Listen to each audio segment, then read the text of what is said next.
Good morning mga kabanat. Yung video na ito mga kabanat ay fresh na fresh galing pa kagabi. Medyo ano na nga kumbaga sa isda ay medyo bilasa na dahil nga kagabi pa ito. Itong ginawang talk to the people ni President Duterte, mantakin mo mga kabanat, no. Pagpasok pa lang sa kanyang opening, talagang banat na kagad kay Senador Gordon sa ginawang hearing, no, sa Senado. Sabi niya itong si Senador Gordon corrupt din da naman Pero parang imbestiga si Senador Gordon corrupt din naman pala. Parang ganun yung sinabi ni President Duterte. At ipinagmalaki ni President Duterte ang ginawang pagdinig sa Kongreso kahapon at yan ang mamaya ang ating titingnan at patungkol sa pagdinig sa Kongreso, no. At pinagmalaki niya itong ibang mga at kasama na diyan si Congressman Marcolita mga kabanat. Ipinagmalaki ni President Duterte. Hindi ko maintindihan dito kung ano ba nangyari dito sa Kongreso natin. Bakit ibang klase yung pagtanong nila mga kabanat Talagang hindi conforme sa ginawa nilang pagtanong dahil nga at makikita natin mamaya kabanat, hindi ko muna pangunahan at hindi muna ako magbigay ng reaksyon dito. Panoorin niyo ito muna ang video ni President Duterte. Paano sige kahabol ng tao na kurap? Paano ka namin habulin ngayon? Kurap ka rin Efforts and other issues surrounding our country today. Much as I hate it, actually. But there are questions, burning issues of the day, which the people should know or at least understand. Bakit ba nagkagulo ito? Anong nangyari? Well, in the September 17 Senate Blue Ribbon Committee hearing, Senator Gordon, in his opening statement, admonished the government for acting too quickly in buying much-needed medical supplies during the start of the pandemic. Again, I say again, Gordon admonished government for acting too quickly in buying much-needed medical supplies during the start of the pandemic. I really cannot fathom how this matter has now become the subject of an inquiry. Did I hear you correctly, Dick? Are you saying that the government should have moved slower than we did? Hindi ko makuha ang takbo ng utak mo. Anong klaseng argument dito? There was a pandemic. Everything was supposed to act fast, promptly. And then, nandyan yan, Bayanihan 1, which Congress passed, was very explicit. Government can undertake negotiated biddings because the situation demanded it. So, ngayon, bakit, why are you trying to, cook something there? We do not know what are the ingredients that you are mixing up, and we are at a loss really of understanding the Senate now. May I remind you that we were at the height of the pandemic. Ubusan na ng supply ng medical equipment. Nakipag-agawan na tayo sa supplies sa ibang bansa. You know that. Well, if you are not aware of these things, then I'm sorry. I am just, ano kasi ako, I am just a cheap probinsyano politician. But my job is to correct and go after public officials, senators na yumaman dahil sa pangurakot. And I can show to you now why you are one of them. We needed masks, the PPEs right away, even when supply was scarce. Government acted fast in order to protect our health workers and save lives. It was the race of time. Alam mo yung mga doktor natin, mga frontliners na nagbabagsakan na. And there was a public outcry for government to take immediate action. Mabuti ka kayo dyan, makaupo lang because it is not your job. It is your job to criticize. If it is slow, then if it is fast, you criticize also because it is fast. So, ganun, mamili ka lang. Nasagot na namin lahat. Tama na ang pamulitika mo. Sawa na ang mga tao sa style ninyo. Magtrabaho na lang kami. Ito namang dapat talaga ang issue dyan. Meron bang overpricing? Sabi ng kuwa, wala. Meron bang ghost deliveries? Sabi ng kuwa, wala. Ano pa ang gusto mong hanapin? Magsabi ka para malaman namin, mahanap namin kung ano yung kinahanap mo. Do not ramble on for days and weeks talking to yourself practically. Ikaw na mismo and you are fighting with yourself. So, sabihin mo kung anong kulang o ano ang para malaman namin ngayon.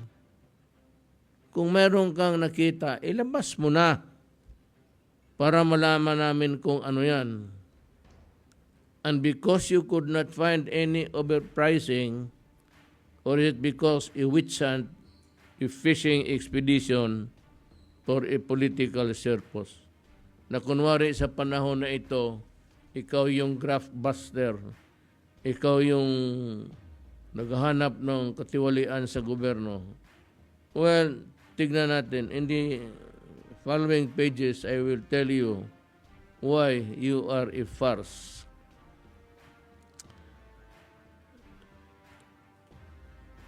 Is the ongoing inquiry truly in aid of legislation? Or is it for political purposes? The simple fact is that the Blue Ribbon Committee has failed to produce anything to prove its accusation of corruption. Alam mo, Dick, madali masyadong, it's easy to accuse. It's easy to accuse somebody, government, just for mileage. Kilala kita eh. You have been there for so many years. Wala akong nakita, well, except for ditong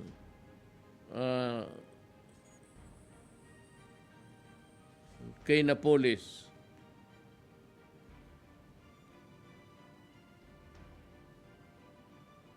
Gusto kong malaman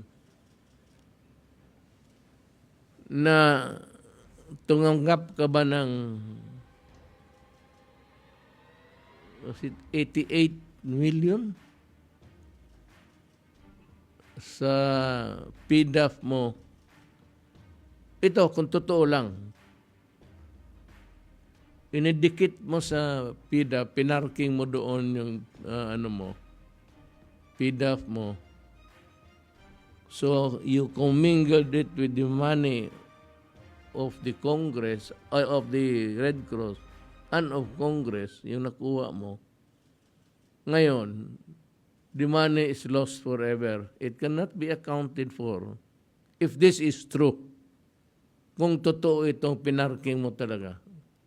Ang nagsasabi na niyan, mga taga-Red Cross.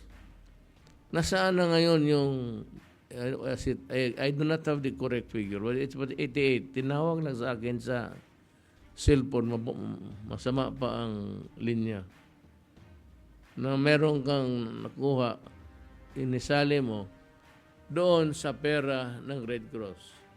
Which means to say now that hindi na ma-audit ng COA Kasi ang COA, sabi mo, hindi pwedeng mag-audit sa Red Cross. Yan ang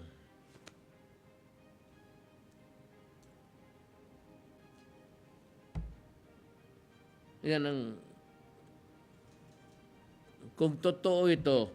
Kung hindi totoo, patawarin na po. Pero kung totoo ito, you must answer it. Because I am really going to insist that COA conduct an audit sa Red Cross. You cannot escape that constitutional mandate. As a matter of fact, the mandate that you get to give me a yearly report of COA's wrongdoings or anong ginawa, hindi mo binigay. Doon ko pa sana nalaman.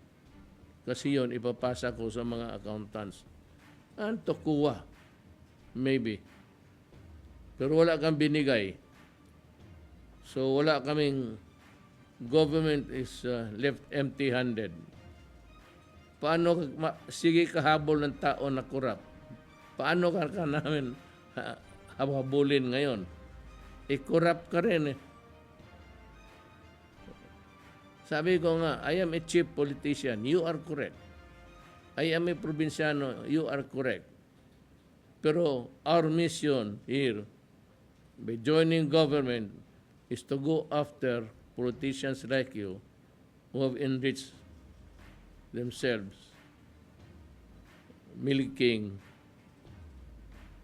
government of its resources.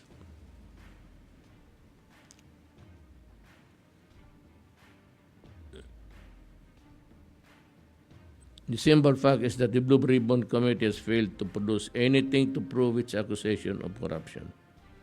Even Dick, the committee chairman, conceded that there is no overpricing, yet still he insists on pursuing this witch hunt. Alam mo kung bakit, Dick? Bakit kung wala kayong tinatago, bakit kayo matakot? Even if I spend the remaining years of months dwelling on such sabi mo na may pagkatiwalaan, then go ahead. But until now, kasi wala. Your starting point is in the fault line. The inquiry is being done at the expense of dragging government officials and compromising the government's efforts against COVID-19.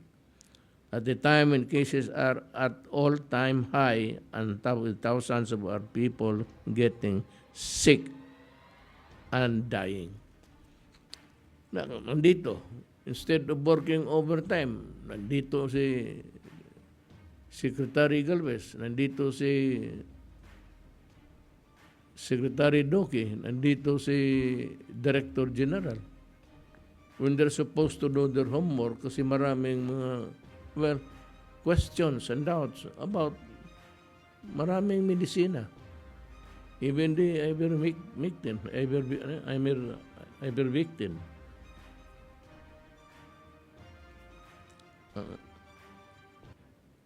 Ito talaga ang gusto nilang o gusto mo dik mangyari. Sirain ang pangalan ko at ang aking administrasyon at guluhin ang COVID response ng gobyerno dahil malapit na ang alam ko anong gusto mong takbuhan. Gusto ko nga mag one-on-one sana tayo kung may posisyon lang. Baski barangay captain na lang sa inyo. Your intentions are clear as a day. Important facts clearly presented in the recent hearing in the House of Representatives include statements made by the Commission on Audit. And I reiterate, for those who could not still accept the truth, walang overpriced na binili, walang na na-deliver lahat ang binili, nagbayad lang pagkatapos na deliver ang mga binili. Ngayon, ginalagari mo talaga kung ano gusto mong makita.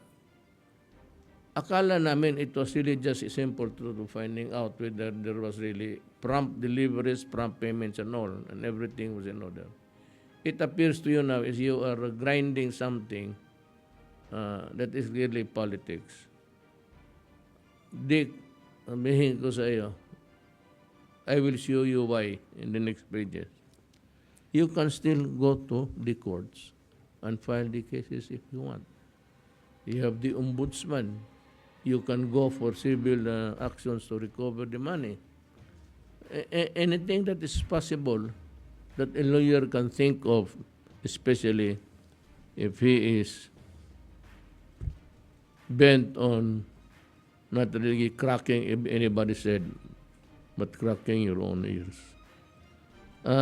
I'd like to lahat na lang. Even the lower house has joined the fray. I think simply because nakikita nila that you are wasting the time of everybody. Can I have the video of Congressman Suarez, JJ? Pakinggan mo ito, Dick. So, with that being said, Attorney Lau, thank you for your time. No? With that being said, Mr. Chairman, kaya ko po gustong i-stress yung point na ito ay unang-una po ay pinalalabas po kasi na overpriced. Napatunayan natin hindi. Sinasabi naman nila ngayon favored yung isang kumpanya. Malinaw naman po na hindi naman favored yung kumpanya. In fact, mayroong mga kumpanya na mas malaki pa po ang natanggap na supply contract. Sinasabi naman po na doon naman po sa pag-award ng kontrata ay questionable po. Malinaw po na ayon na rin po sa batas, sumunod naman po sa proseso. So, Mr. Chair, following your call and the statements that you made earlier, I hope that we can really put an end to this topic already. I mean, what else do we need to show? Obviously, from where I stand, you know, it's starting to become and be used as a political circus already. When our resource persons here, the Secretary of Health, I think Secretary Galvez is also here, may mga representatives pa sa DOH, Vince Dizon is here, they should be attending to COVID and pandemic. Instead of attending to COVID and pandemic, they're attending committee hearings for issues that we have already showed and clearly explained na wala naman pong problema. So, wag na po natin aksahin sana yung panahon at oras ng mamamayan sa mga bagay-bagay na kung may nakikita silang mali, edi maghablaan na lang. Kaso lang, tutukan natin yung problema ng bayan, which is COVID response and the pandemic, Mr. Chair. So again, Mr. Chair, thank you. My time is up, but I will again request that I be included in the next round. So, Mr. Chair, before I end, I would like to congratulate you earlier on your statement of courage and bravery in handling the Committee of Good Governance. Alam ba ninyo tingin ninyo sa magtanong kayo dyan sa hindi na ako, I will not offer anything, any statement. But if you really want to know how people size you up, then kindly go out and magtanong ka dyan sa ordinaryong tao kung anong tingin nila sa inyo.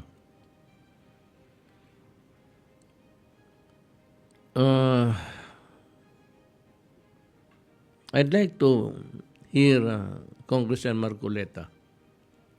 Isa pang ano ito. Present, Mr. Chairman. Yusaklaw, Opo, Mr. Chairman. Narinig mo na ba yung kwento ng isang taong naghahanap ng isang bagay na nawala? Nasa ilalim siya ng isang poste na may ilaw. Have you heard of that story? No, Mr. Chairman. Sa ngayon, malalaman mo. Ayan nga, naghahanap siya ng isang bagay, paikot-ikot siya sa lugar na yon. Merong nakapansin sa kanya, tinanong siya, Mama, ano po yung hinahanap ninyo? Nawala ko kasi yung susi ng bahay ko eh. Nawala ko dun sa yung tabing, meron kasing maliit na woods eh. Parang forest sa tabi niya.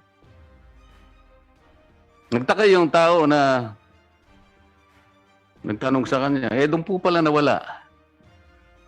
Bakit dito po ninyo hinahanap? Ang sagot ng matanda, Yusek Lau, dito yung may ilaw eh. Do you understand the gist of that story? Yes, Mr. Chairman. Kung talagang nawala, may hinahanap siya kung ano man yun, doon niya hanapin. Bakit nandun siya sa ilaw?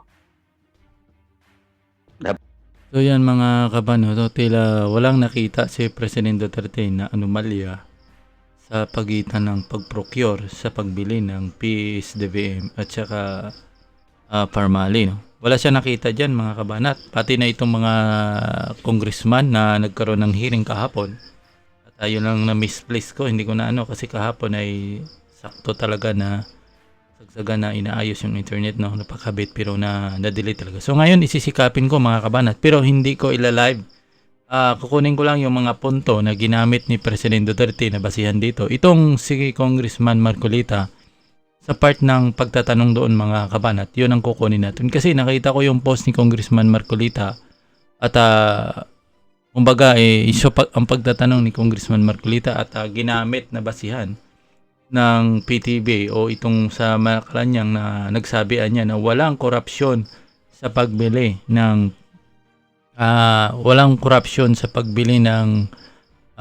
mga PPA doon sa Parmali. In short, parang ganon, no? Kasi ang issue naman talaga diyan yung pagbigay ng pera, pagbigay ng pabor sa Parmali. Yan ang nakikita kong tumbok sa pagdinig, no?